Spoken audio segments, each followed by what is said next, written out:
ஆண்டவருக்குள்ள கர்த்தருக்குள்ள இருக்கிறோம், விசுவாசத்தில் நிலைச்சிருக்கிறோம்.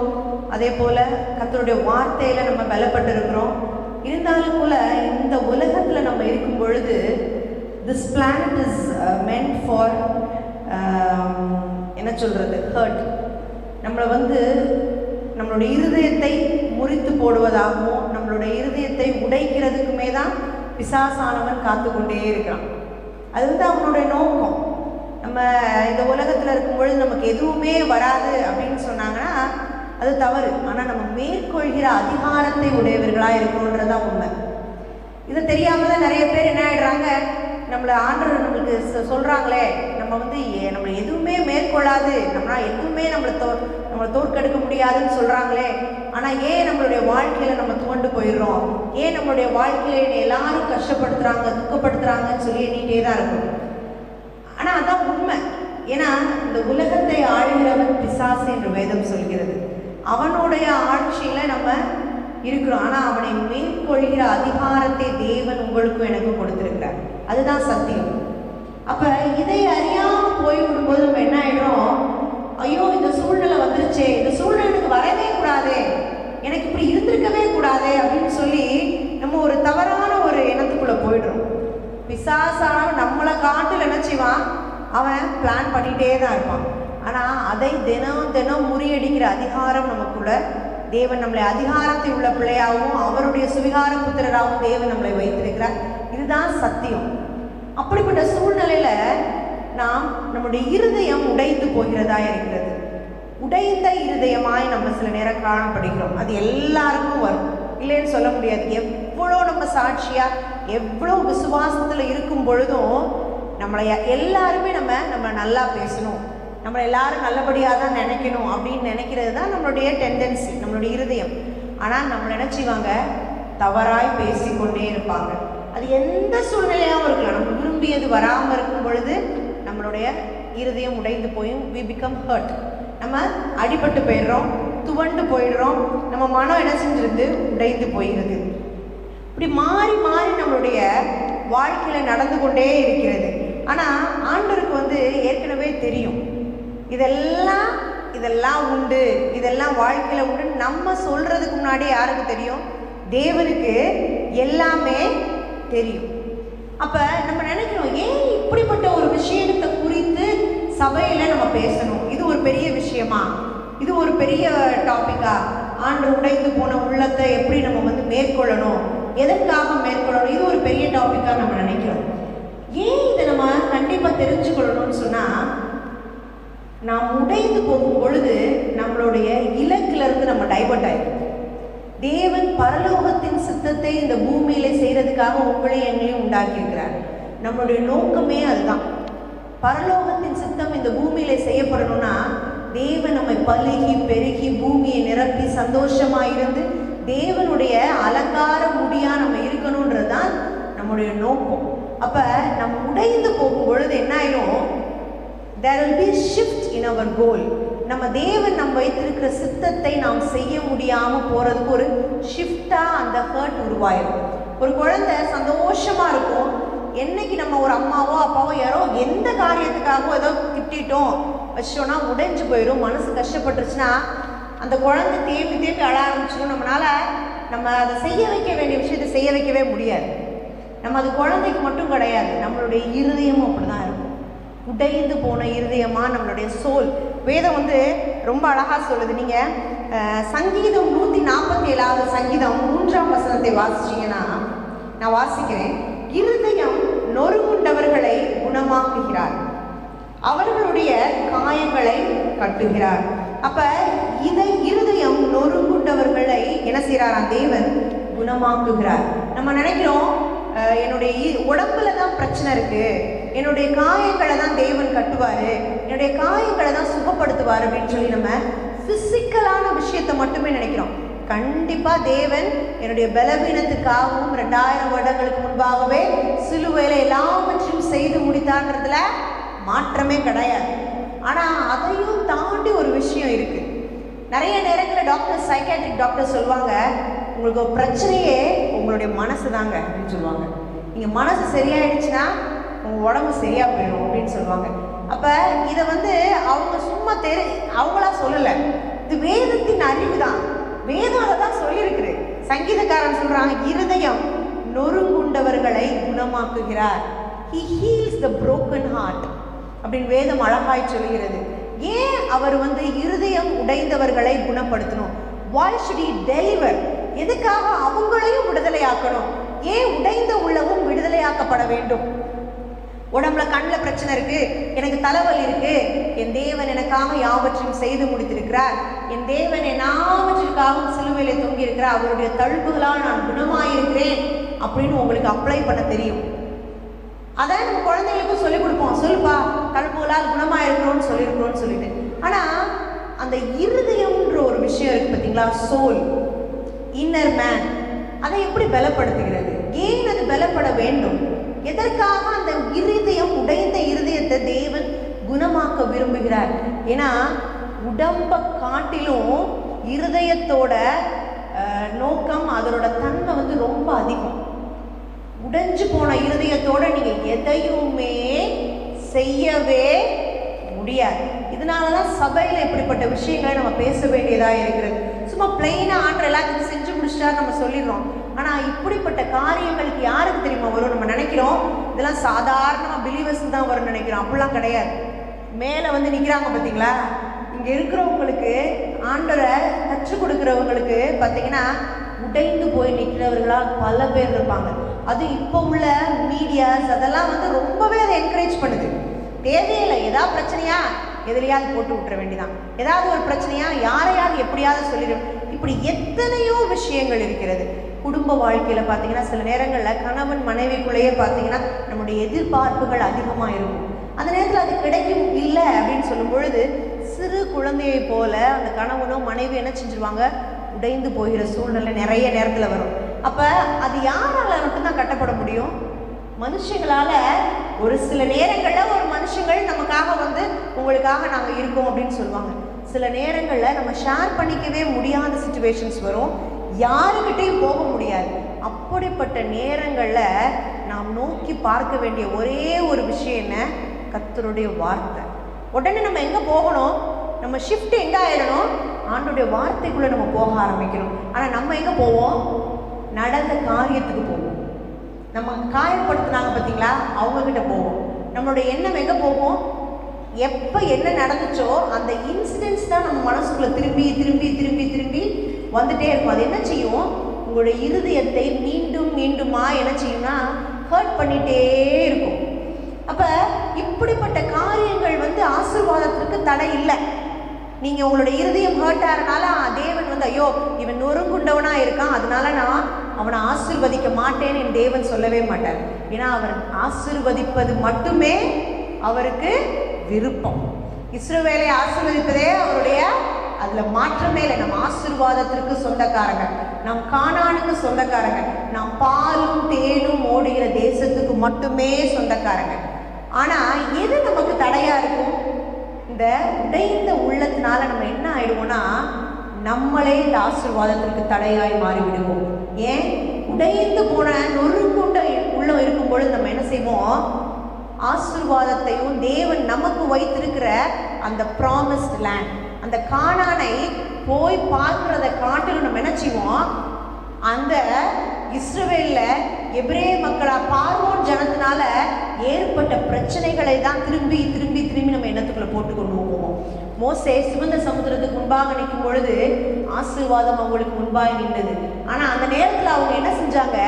அந்த உடைந்த உள்ளம் பயந்து போயிடுவாங்க. உடைந்த உள்ளம்னு என்ன வந்துடும் தெரியுமா? அடுத்த செகண்ட் வர்றது ஃபியர், பயம் உங்களை சூழ்ந்து கொள்ளும். அந்த மனசு அந்த சோல் உடைஞ்சு போயிருச்சு. ஐயோ என்னை இப்படி பேசிட்டாங்களே, நான் இனிமேல் வாழ முடியுமா, என்னுடைய வாழ்க்கை துவண்டு போயிடுச்சுன்னு நினைச்ச அடுத்த நிமிஷம் பிசாசு உங்களுக்குள்ள என்னத்தை கொண்டு வருவான்? அவனுடைய தன்மைகளை எல்லாத்தையும் கொண்டு வந்துடுவான். அடுத்த காரியம் பயம். இப்படி நடந்துருச்சு, என்னால் அடுத்த ஸ்டெப் எடுத்து வைக்க முடியுமா? பிசாசுடைய நோக்கமே உங்களுடைய ப்ராக்ரஸை நிறுத்திடணும். He has to put a check for your progress. உங்களுடைய முன்னேற்றத்தில் அங்கே ஒரு தடையாய் நிற்க வேண்டும். அதனால தான் இந்த hurt it becomes a barrier for your blessing. இது உங்களுடைய ஆசீர்வாதத்திற்கு ஒரு தடையாய் போய் முற்றுக்கட்டாய் போய் நிற்கும். அதனால தான் நிறைய பேர் நினச்சிக்குவாங்க இதெல்லாம் ஒரு ஒரு டாபிக் நம்ம பேசணுன்ற அவசியமே கிடையாது. இது நம்மளுடைய ஃபிசிக்கல் பிளெஸ்ஸிங்கை காட்டிலும் ஸ்பிரிச்சுவலான விஷயங்களில் நம்ம முன்னேறி போகும் பொழுது ஆட்டோமேட்டிக்காக என்ன வந்துடும், ஃபிசிக்கல் பிளெஸ்ஸிங் நமக்குள்ளே தேடி வந்துடும். அதெல்லாம் நம்ம இப்போ ரொம்ப ஷார்ப் ஆகிட்டோம். இப்போல்லாம் ஆசீர்வாதத்துக்குள்ள அதெல்லாம் ரொம்ப இப்போ பலப்பட்டு போயிடும். ஆனால் இந்த மாதிரி சின்ன சின்ன விஷயங்களில் நாம் மனம் உடைந்து போயிடும். அதை விட முக்கியமான விஷயம் என்னென்னா, ஹர்ட்ன்ற ஒரு விஷயம் வரும்பொழுது, உடைந்து போகும்பொழுது நம்ம என்ன செஞ்சிடறோம், நிறைய பேர் பொறுத்துக்குவாங்க, அமைதியாக அதை அடக்கிக்குவாங்க மனசுக்குள்ளேயே. ஆனால் வேதம் அப்படி சொல்லலை. நீங்கள் அதை அடக்கணும்னு சொல்லலை, அதை மேற்கொள்ள வேண்டும் என்று வேதம் சொல்கிறது. அதை அடக்கி கொண்டு என்ன செய்வாங்க, எல்லாரும் முன்னாடி நல்லா இருப்பாங்க. ஆனால் என்ன செய்வாங்க, மறைவிலே தன்னை அழுது கொண்டே இருப்பாங்க. ஆண்டவருடைய சமூகத்தில் நம்ம துக்கப்படுகிறதும் உடைந்து போகிறதும் பாவம் என்று வேதம் சொல்கிறது. It is a sin. நம்மளை குறித்து துவண்டு போகிறது என்னது, இட் இஸ் a sin. அப்போ அப்படிப்பட்ட பாவத்தை பிசாசு செய்ய வைப்பான் நம்மளை. அப்போ இந்த பாவத்துக்குள்ள போன உடனே என்ன ஆயிடுவோம், நாம் தேவன் நமக்கு செய்த காரியங்களை நாம் மறந்து விடுகிறவர்களாக இருப்போம். உடனே நம்ம என்ன செஞ்சுருவோம், தேவன் 2000 வருஷத்துக்கு முன்னாடி அவங்க செஞ்ச காரியங்கள்லாம் மறந்து போயிடும். என்னதான் ஞாபகம் இருக்கும் நமக்கு, அந்த விஷயம், நம்மளை ஹர்ட் பண்ண விஷயம் மட்டும்தான் நமக்குள்ள இருக்கும். நம்மளை யாராவது தேற்ற மாட்டாங்களா, நம்மளை யாராவது ஆற்ற மாட்டாங்க, நம்மளுக்கு இதுக்கு ஒரு சொல்யூஷன் வராதான்னு நம்ம குறிச்சே நம்ம என்ன செய்ய ஆரம்பிச்சிருவோம், தேட ஆரம்பிச்சிருவோம். ஆனால் இதுக்கு யாரும் மட்டும்தான் சொல்யூஷன் கொடுக்க முடியும், தேவனுடைய வார்த்தை. தேவன் ஏற்கனவே உங்களுக்கும் எனக்கும் சொல்யூஷனை கொடுத்துட்டாரு. எல்லாத்துக்குமே த சேம் சொல்யூஷன் தான். எதுக்கு, நீங்கள் விழுந்து காயப்படுகிற சொல்யூஷன் தான்.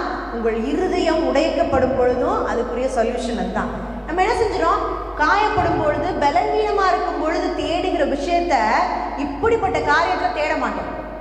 ஐயோ நான் என்ன செய்வேன், ஐயோ என்னை இப்படி பேசுகிறாங்களே, ஐயோ என்னை இப்படி சொல்கிறாங்களேன்னு சொல்லி நம்ம என்ன செய்ய ஆரம்பிச்சிருவோம், இதற்கு விடை தெரியாமல் ஒரு கொஸ்டின் மார்க்கோடு நம்ம வாழ ஆரம்பிச்சிருவோம். இதை பிசாசு என்ன செய்வான், ஹீல் டேக், இவன் ஹேண்டில் பண்ண ஆரம்பிச்சிருவான். பிசாசு உடனே என்ன செய்வான், இதுதான் சான்ஸ். அப்போ அந்த சின்ன நேரத்தில் நம்ம என்ன ஆகிடும், நம்மளோட இருதயத்தில் தெர் இஸ் ஒரு சின்ன கேப் உலகம். அந்த கேப் என்ன செய்வான், அவன் யூஸ் பண்ண ஆரம்பிப்பான். அப்போ என்ன சொல்லுவான், உன்னால் இது முடியாது, உன்னால் இது செய்யவே முடியாது, நீ யார் என்பதை மறந்து போக செய்வான்.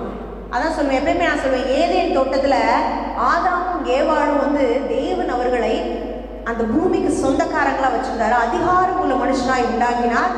அவங்களுக்கு எல்லாவற்றையும் செய்து முடித்து தமது சாயலாக அவங்களை உண்டாக்கி அவங்கள அந்த ஏதேன் தோட்டத்தில் வாழ வைத்தார். அவங்களை எப்படி வச்சிருந்தாராம், குட்டி தேவர்களை போல உண்டாக்கினார். தமது சாயலாக உண்டாக்கினார்னா என்ன அர்த்தம்னா, எனது சாயலாக என் பிள்ளைங்க பிறந்திருக்கிறாங்கன்னா என்ன அர்த்தம்னா, they are part of me, என்னுடைய பகுதி. நான் இன்னைக்கு இந்த பூமியில இல்லாம போகும் பொழுது கிளாடிஸ் ஃப்ளோராவோட சந்ததி தான் நான், என் பிள்ளைங்களோட தான் என்னைய பார்க்கணும். அது போல தேவன் அவங்க சாயலாக உண்டாக்கினார்னா தன்னை போலவே தன்னுடைய அதிகாரத்தை உடைய மனுஷனாய் உண்டாக்கினார்ன்றது உண்மை. ஆனால் பிசாசு போய் என்ன செஞ்சான், அவங்க கிட்ட சொல்லும் பொழுது, நீ இந்த பழத்தை சாப்பிட்டா நீ எப்படி ஆயிடுவ, ஆண்டவர் போல ஆயிடுவ. அவர் நம்மளை ஆண்டவர் போல தான் படைச்சிருக்கிறாரு, தமது சாயலாக தானே உண்டாக்கி இருக்கிறாரு.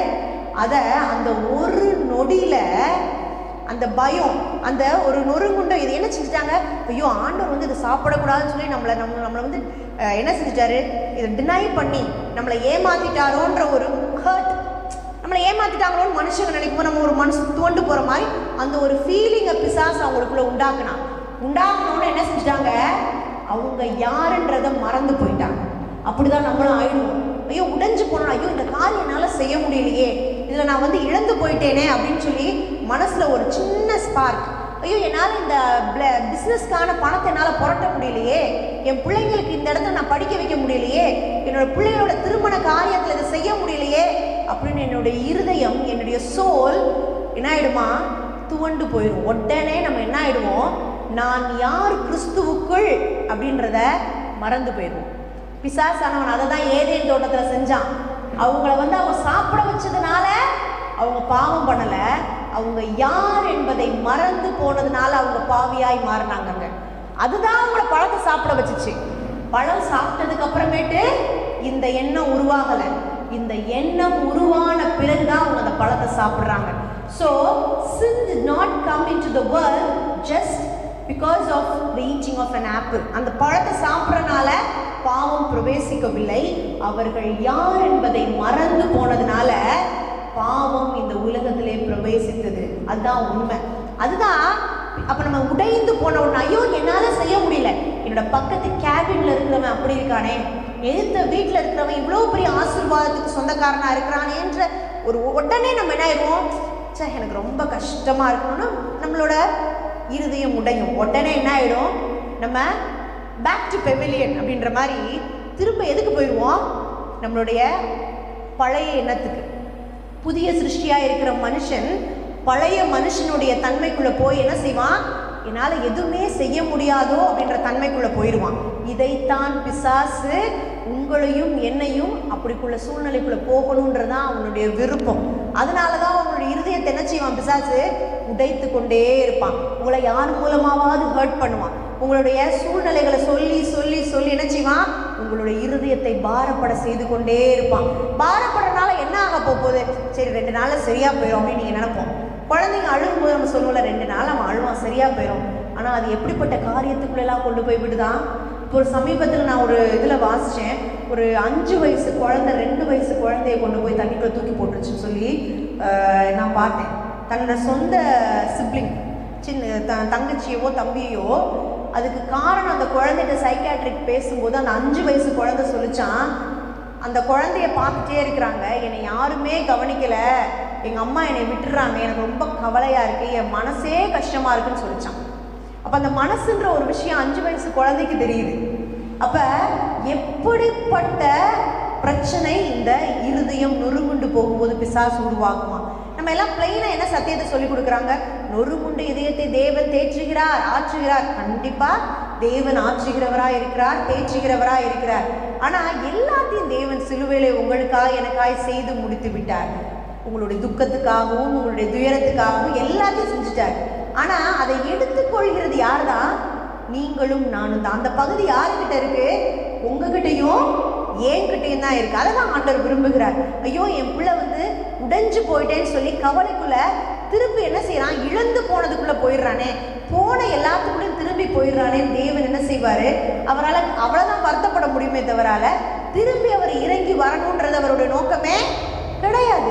செய்ய வேண்டியவைகள் எல்லாவற்றையும் நேர்த்தியும் கிரகவுமாய் நம் தேவன் 2000 வருடத்துக்கு முன்பாகவே செய்து முடித்து விட்டார். அப்ப பிசாசானவன் என்ன செஞ்சுட்டே இருக்கான், நீங்கள் யார் என்பதை மறந்து போகும்படியாக உங்களுடைய இருதயத்தை உடைத்து கொண்டே இருப்பான். அந்தந்த ஏஜுக்கு அந்தந்த மாதிரி கவலைகள். சின்ன குழந்தைகிட்ட போய் கேட்டு பாருங்க, எனக்கு அது கிடையாது. இப்போ என் பொண்ணுகிட்ட போய் கேளுங்க, ஒவ்வொருத்தரும் சொல்லுவாங்க, எனக்கு அந்த இது வேணும், பெண்ணு வேணும், எனக்கு அந்த சைக்கிள் வேணும், எனக்கு இது பண்ணிட்டாங்க ஏமா, எனக்கு அவங்க திட்டாங்கம்மா, எனக்கு இது செஞ்சுட்டாங்கம்மா. நம்ம நினைக்கிறோம் அதெல்லாம் சின்ன விஷயம்னு சொல்லிட்டு. ஆனால் பிசாசானவனுடைய நோக்கமே அதுதான், உங்களுடைய இருதயம் கட்டப்படக்கூடாது. You should not be strong in your soul.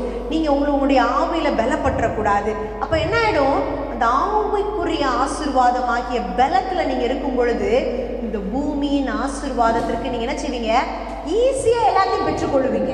அதான் கர்த்தருடைய ராஜ்யத்தையும் நீதியும் தேடுங்கள், மற்றவைகள் எல்லாம் கூட கொடுக்கப்படும் சொல்றது போல, நீங்க ஸ்பிரிச்சுவல்ல அந்த ஆவியிலே பலப்பட்டு இருக்கும் பொழுது உங்களுடைய ஆத்துமா, உங்கள் ஆவி, சரீரம் எல்லாமே லிங்க் ஆகும். இதுதான் ரொம்ப முக்கியமான ஒரு விஷயம்.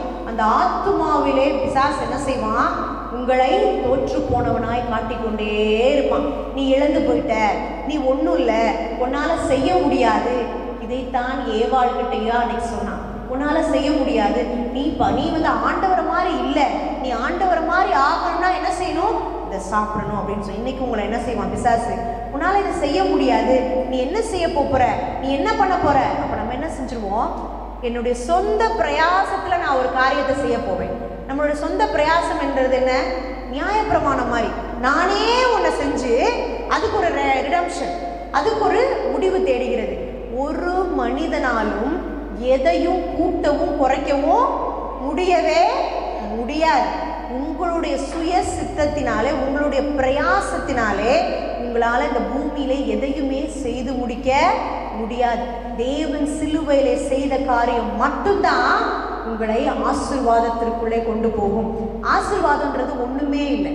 ஆசீர்வாதத்திற்கு உங்களை ஆண்டவர் சொந்தக்காரராக வச்சுட்டாரு. அதுல இருந்து தான் நம்ம ஆசீர்வாதத்தை பெற்றுக்கொள்கிறோம். ஆனால் பிசாசு என்ன செய்வான்?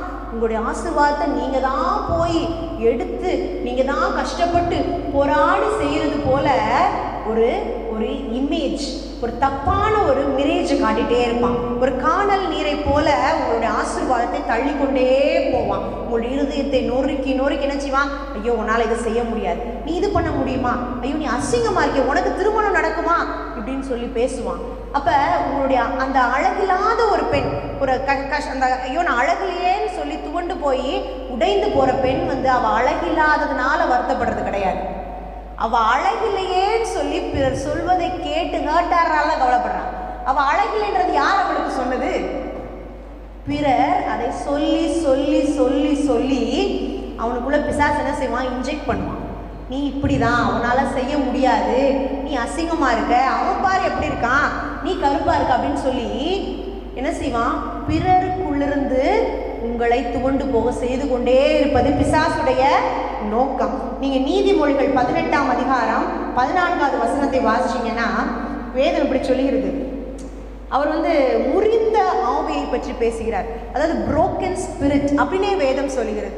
முறிந்த ஆவி. இங்க ஆவின்றது எதை குறிக்குதுன்னா ஆத்துமாவை தான் குறிக்கிறது. இன்னர் மேன், நம்ம ஆவி ஆத்துமா சரீரமா இருக்கிறோம்.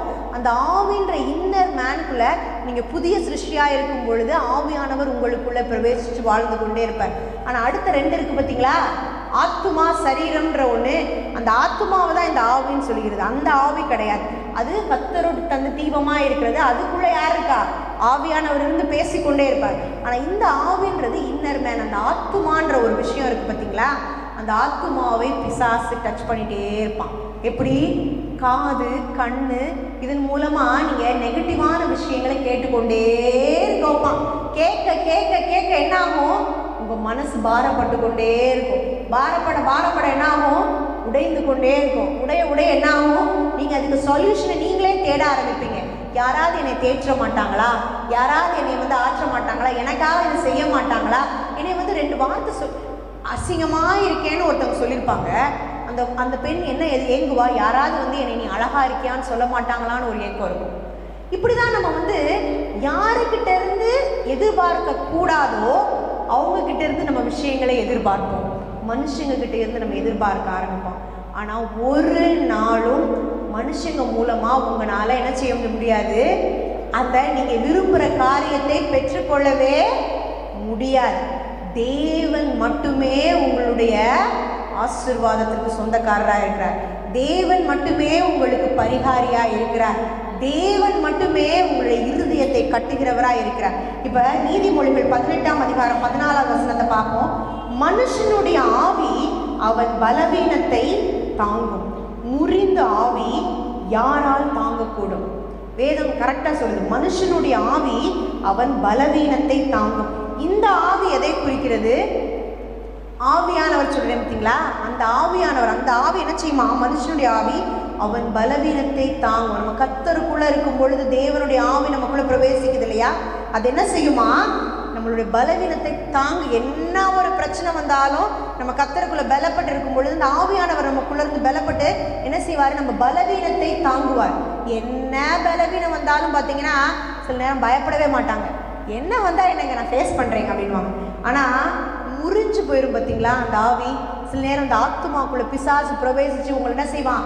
உங்களை குலைத்து போடுகிற தன்மை வரும் பொழுது யாராலையும் என்ன செய்ய முடியாதா? அதை தாங்கக்கூடாது. உங்களை என்ன செய்ய முடியாது? நம்மளால் பாரப்பட்டு தாங்கவே முடியாது. இன்னொன்று, என்னுடைய பாரத்தை இன்னொரு மனுஷன் என்ன செய்ய முடியாது? தாங்கிக் கொள்ளவே முடியாது. ஆனால் அப்படி தாங்க கூட முடியாத மனுஷன்ட்ட தான் நம்ம போய் என்ன செய்வோம்? நிற்போம். நம்ம எதிர்பார்ப்பு யாருக்கிட்ட இருக்கு?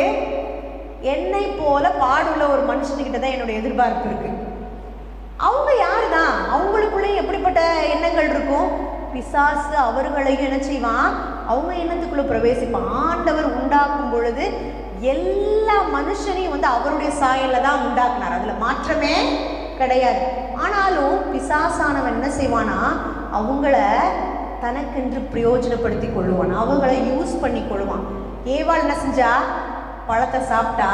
அடுத்த ஆதாமுடைய டார்கெட் யாரு மூலமா இருந்துச்சு? அடுத்த நிமிஷம் ஏவாளை தான் பயன்படுத்தினான். என்னைக்கு ஏவாளுக்குள்ள அந்த தன்மை பிரவேசிச்சோ உடனே ஏவாளை பயன்படுத்தி, அதுக்கப்புறமேட்டு அவனுக்கு தேவையில்லை, இனிமேல் அவன் போய் லைவா பெர்ஃபார்ம் பண்ணணுன்ற தேவையில்லை. He makes use of another human being. இன்னொரு மனுஷனுக்குள்ள அதான் தேவனோடு இருந்த எல்லா டிசைபிள்ஸும் பார்த்தீங்கன்னா என்ன செஞ்சாங்க, தேவனை மறுதலித்தார்கள். தேவனோடு இருந்தவங்க தான். ஏன்னா மனுஷ தன்மை அப்படிப்பட்டது. நீங்க மனுஷனிடத்துல என்ன எதிர்பார்க்கணுமோ அதைத்தான் எதிர்பார்க்கணும். தேவனிடத்துல என்ன எதிர்பார்க்கணுமோ அதை தேவனிடத்துல தான் எதிர்பார்க்கணும். அது யாரா இருந்தாலும் சரிதான், அது அப்பாவா இருந்தாலும் சரிதான், அம்மாவா இருந்தாலும் சரிதான், பிள்ளைகளா இருந்தாலும் சரிதான், கணவனா இருந்தாலும் சரிதான், மனைவியா இருந்தாலும் சரிதான். ஏன் அவங்களும் எப்படிப்பட்டவங்களா இருக்காங்க, ஜென்ம ஸ்பாவத்துக்குள்ளேயும் தேவ பிசாசின் தன்மைக்குள்ளேயும் தான் அவங்க வாழ்ந்து கொண்டே இருப்பாங்க.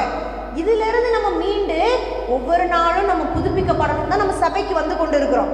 ஸோ அப்படிப்பட்ட ஒரு மனுஷனுக்கிட்டையும் மனுஷிக்கிட்டையும் நம்ம போய் தேவரகமான அன்பை போய் எதிர்பார்க்கிறது எப்படிப்பட்ட காரியமா இருக்கிறது? தப்பு. நம்ம தப்பான ஒரு இடத்துல எதிர்பார்த்து நமக்கு சொல்யூஷன் வரும்னு நம்ம நினைச்சிட்டு என்ன செஞ்சிடறோம், ஐயோ எனக்கு கிடைக்கலையே, நான் எதிர்பார்த்தது எனக்கு வரலையே, என்னை என் அன்பு செலுத்த ஆள் இல்லையே, நான் உடைந்து போயிருக்கிறேனே, எங்க அம்மா என்னை கவனிக்க மாட்டாங்களே, எங்க அப்பா என்னை பாதுகாக்க மாட்டேங்கிறாரே, என்னை கூட பிறந்தவங்களே என்னை அசிங்கமா சொல்றாங்களே அப்படின்னு நம்ம துவண்டு போய் நிற்கும் பொழுது இதற்கு திரும்ப திரும்ப நம்ம என்ன செய்வோம், பாரப்பட்டு கொண்டே தான் இருப்போமே தவிர there is no solution for such hurt. அப்படிப்பட்ட ஹர்ட்டுக்கு நமக்கு என்ன கிடையாது, சொல்யூஷனே மனிதனிடத்துல கிடையாது. அதனால தான் ரொம்ப உண்மையா இருக்கிறவங்க பார்த்தீங்கன்னா அடுத்து நம்மளோட டெட் எனிமியா அவங்க தான் மாறுவாங்க. யாருக்கிட்ட ரொம்ப ரொம்ப ரொம்ப நம்ம எதிர்பார்த்து இவங்க தான் நம்ம வாழ்க்கையில செய்வாங்கன்னு நினைப்போம், கடைசி பார்த்தீங்கன்னா நம்மளுடைய முழு எதிரியா இருக்கிறவங்களே அவங்களா தான் இருப்பாங்க. ஏன்னா பிசாசு ரைட்டா அவங்கள தான் யூஸ் பண்ணுவான். அவங்கள யூஸ் பண்ணாதான் நம்ம என்ன செய்வோம், ஹர்ட் ஆகுன்றது அவனுக்கு ரொம்ப நல்லா தெரியும். ஏன் இதை குறித்து நம்ம பேசிக்கொண்டே இருக்கணும்னு சொன்னா, இது நம்மளுடைய ஆசீர்வாதத்திற்கு அப்படியே ஒரு செக்கா போயிட்டு இருக்கும். தேவன் நம்ம வச்சிருக்க திட்டத்துக்குள்ள நம்மளால பிரவேசிக்கவே முடியாது.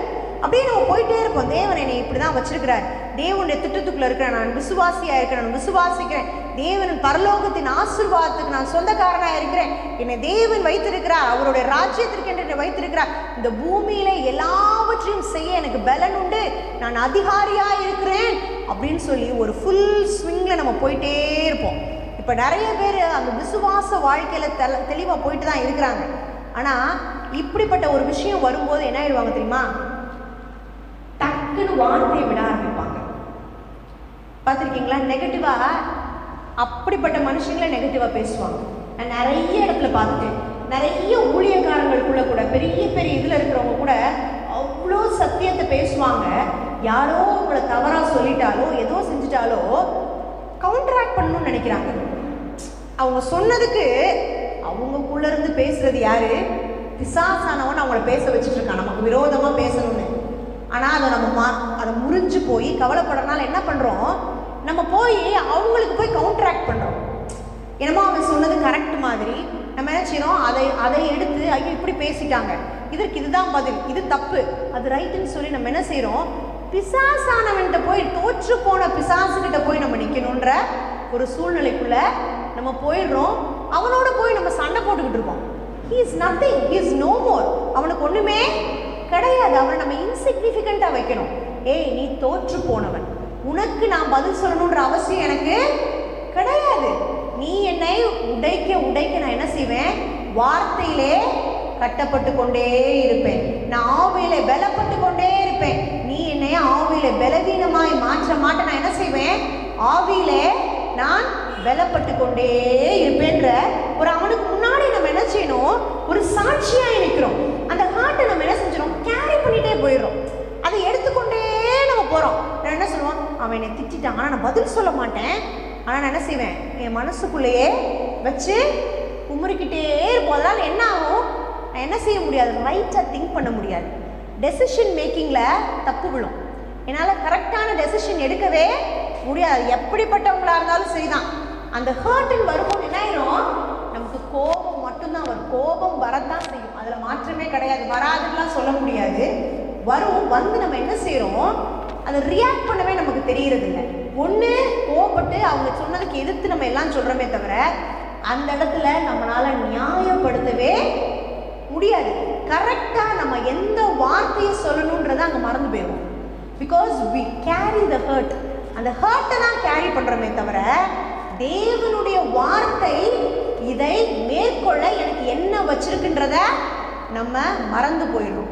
அதனால் என்ன செஞ்சிடும், ஹர்ட் நம்ம பாதிக்கப்பட்ட உடனே ஒன்று அமைதியாக இருந்து நம்மளே அழுதுகிட்டே இருப்போம், இல்லை என்ன செய்வோம், தாறுமாற சம்மந்தம் இல்லாமல் பேசி நம்ம கெட்டவங்கள மாறிடுவோம்.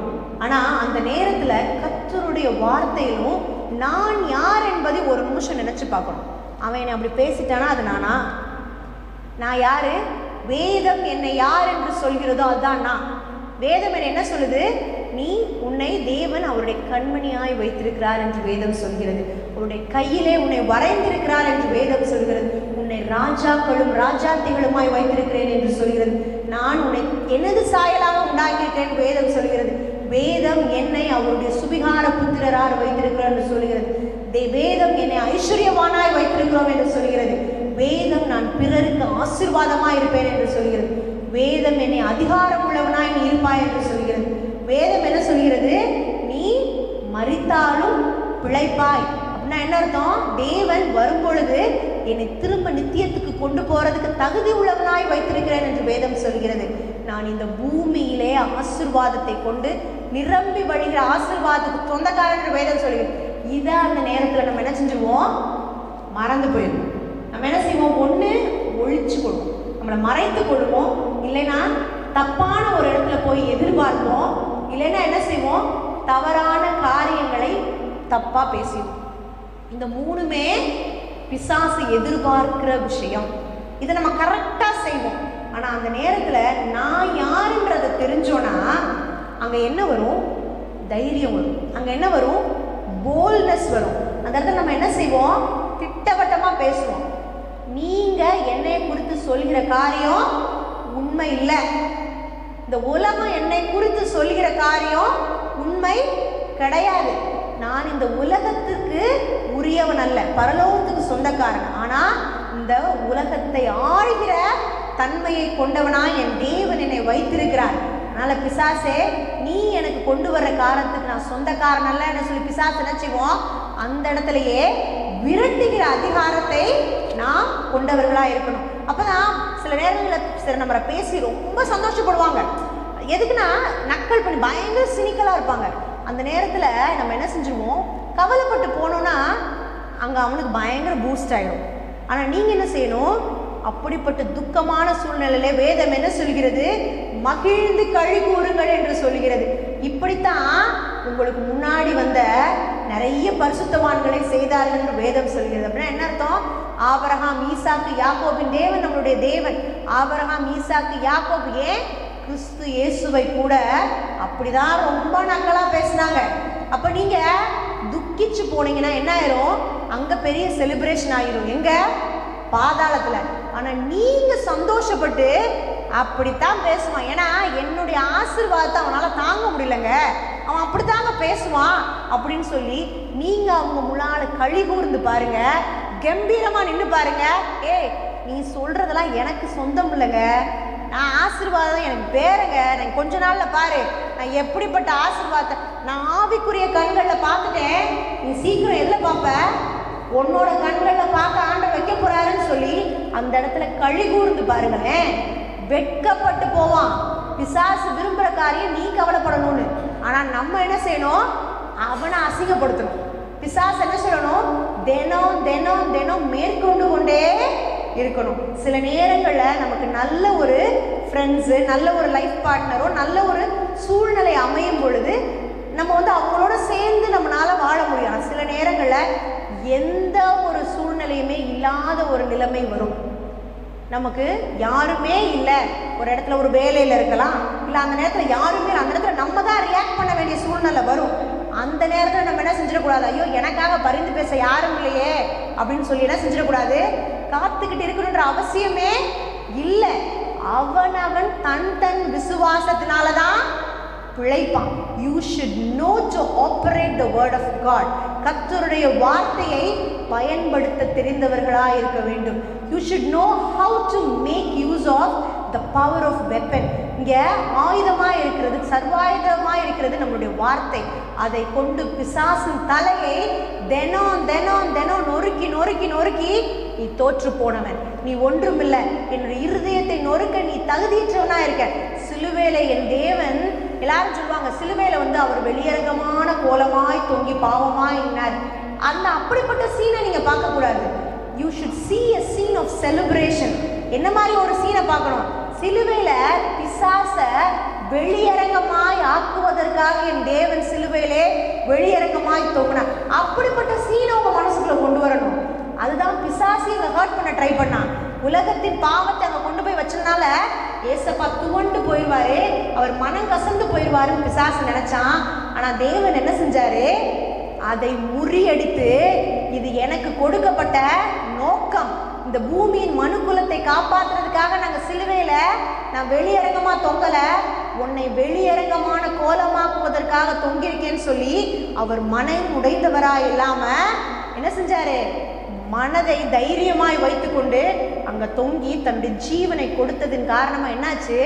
3ஆம் நாள் தேவன் அவரை உயிர்த்தெழ செய்து அவரை கம்பீரப்படுத்தினார். இன்னைக்கும் தேவன் இயேசு ஜீவிக்கிற தேவனாய், உண்மையுள்ள தேவனாய், உயிரோடு உங்களுக்காகவும் எனக்காகவும் பரிந்து பேசி கொண்டிருக்கிறார். அவர் தாங்க நமக்கு மாதிரி, அவர் தான் மாதிரி. அவரையும் உடைத்தவர்களாய், அவரையும் மனம் கசக்க வைத்தவர்களாய், அவரையும் பலவீனப்படுத்தினவன் வச்சிருந்தாங்க. ஆனா தேவன் பலவீன பாண்டமாய் அங்க நிக்கல, பலவானாய் சிலுவையிலே வெற்றி சிறந்தார். அன்னைக்காவது அவர் தான் நமக்காக போராடினார். ஆனா இன்னைக்கு நம்ம யாருக்காகவும் போராட தேவையில்லை. எனக்காக என் தேவன் போராடி முடிச்சிட்டாரு. என்னுடைய இருதயத்தை அவர் கட்டுகிறவரா இருக்கிறார். என் இருதயம் பலப்பட்ட இருதயமா இருக்கும். இனிமேல் நான் என்ன செய்ய மாட்டேன்? பிசாசிடத்துல வெட்கப்பட்டு போய் நிற்க மாட்டேன்.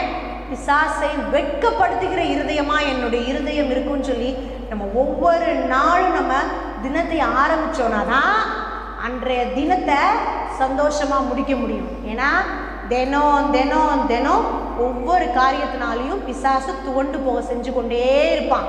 நீங்க மேற்கொண்டு கொண்டே இருக்கும் பொழுது there is going to be a progress in your life. உங்களுடைய சித்தம் இந்த பூமியில செய்யப்படுறதுக்கு நீங்க வைத்திருக்கிற தேவன் வைத்திருக்கிற வழி, தேவன் வைத்திருக்கிற அந்த ஆசீர்வாதத்தை நீங்க என்ன செய்ய முடியும்? ஈஸியா ரீச் பண்ண முடியும். இல்லாட்டி என்ன செய்வான் பிசாசு? உங்களை தப்பா சொல்லி சொல்லி காட்டி காட்டி, வேதம் என்னென்னலாம் சொல்றதோ அதுக்கு நெகட்டிவா காட்டி காட்டி என்ன செஞ்சிருவான்? உங்களை தோற்று போனவனாய் காட்டிக்கொண்டே இருப்பான். சும்மா படம் காட்டுவான். ஆனா நீங்க யார்? உண்மையிலேயே நீங்கள் ஜெயிக்கப்பட்டவர்கள், வெற்றி சிறந்த தேவனுடைய பிள்ளைங்க. உங்களுக்காக தான் தேவன் எனக்காகவும் உங்களுக்காகவும் சிலுவையில வெற்றி சிறந்திருக்கிறார். எப்படிப்பட்ட விஷயமா இருக்கலாம், there is nothing impossible to God. தேவனால கூடாத காரியம் என்று ஒண்ணுமே கிடையாது. கர்த்தருடைய ராஜ்யத்தையும் நீதியும் தேடுங்கள், மற்றவைகள் எல்லாம் அப்படின்ற இடத்துல கோடு போட்டு ஒவ்வொருத்தருக்கும் ஒவ்வொரு தேவை இருக்கும். அந்தந்த தேவை எல்லாமே அந்தந்த இடத்துல எழுதிக்கலாம். என்னுடைய தேவை உங்களுடைய தேவை இல்லை, உங்களுடைய தேவை என்னுடைய தேவை இல்லை. அப்ப அவங்களுடைய தேவைகளை எல்லாவற்றையும் எல்லாம்ன்ற இடத்துல எழுதிக்கோங்க. கர்த்தருடைய ராஜ்யத்தையும் நீதியும் நீங்க எப்படி தேடுவீங்க? முழங்கால் போட்டு 40 நாள் ஃபாஸ்டிங் இருந்து அதுவாக உங்களால தேட முடியாது. எப்படி தேட முடியும்? கர்த்தருடைய வார்த்தையில இரவும் பகலும் வேதத்துல தியானமாய் இருக்கும் பொழுது ஒரு பெலன் உண்டாகும். பார்த்தீங்களா? அந்த பெலன் தான் கர்த்தருடைய ராஜ்யத்தின் நீதியும் தேடுறதுக்கான பெலன். அதை கொண்டு நீங்க என்ன செய்யணும்? கர்த்தருடைய ராஜ்யத்தின் நீதியும் தேடணும். விசுவாச வார்த்தையில நிலைத்திருக்கணும். தேவனுடைய வார்த்தையை சும்மா பைபிள்ல மட்டும் இல்லாம அதை உங்க வாயில வைத்து அதை யூஸ் பண்ண தெரிஞ்சவங்களா மாறும் பொழுதுதான் இந்த பூமி உங்களுக்கு சொந்தமாய் மாறும். உங்களுக்கு கொடுக்கப்பட்ட பூமியை பிசாசு மறைச்சு வச்சுட்டான். அதை நீங்க எடுத்து கட்ட முடியும். இந்த உலகமே உங்களுக்கு சொந்தமா இருக்கும் பொழுது ஒரு 10 சென்ட் 20 சென்ட் 30 சென்ட் உங்களுக்கு சொந்தமாகாதா? ஏக்கர் கணக்கில் நீங்க வாங்க முடியும். இந்த உலகத்தை நீங்கள் ஆளுகிற தன்மையுடையவராய் தேவன் கொடுத்திருக்கிறார். இந்த உலகத்தை ஆளுகிறவராய் வைத்திருக்கிறார்.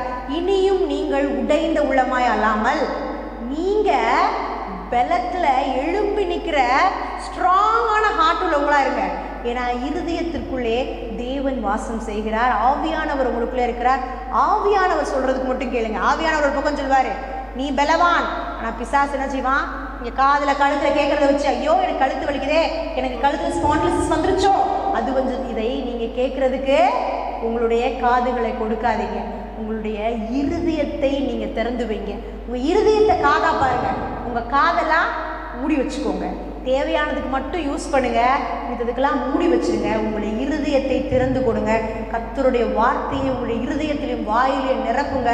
நீங்க ஆசீர்வாதத்திற்கு சொந்தக்காரராய் மாறுவீங்க. உங்களை ஆசீர்வதிப்பதே தேவனுடைய திட்டம். இந்த ஹர்ட்னால நம்ம ஆசீர்வாதத்துக்குள்ள இருந்து நம்ம டீவியேட் ஆயிடக்கூடாது.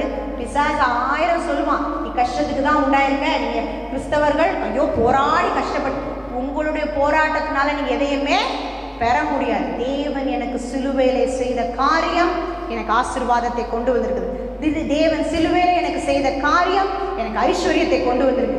தேவன் சிலுவையிலே என்னை செய்த காரியம் என்னை நீதிமானாய் வைத்திருக்கிறேன். என்னுடைய நீதிமானாய் இருக்கிற தன்மை என்னால் உண்டானதல்ல, என் தேவன் எனக்கு செய்த எனக்கு தந்த சொத்து. இதை யாருமே உங்கள்கிட்ட இருந்து பறிக்க முடியாது. தேவன் உங்கள்கிட்ட சாவியை கொடுத்துட்டாரு.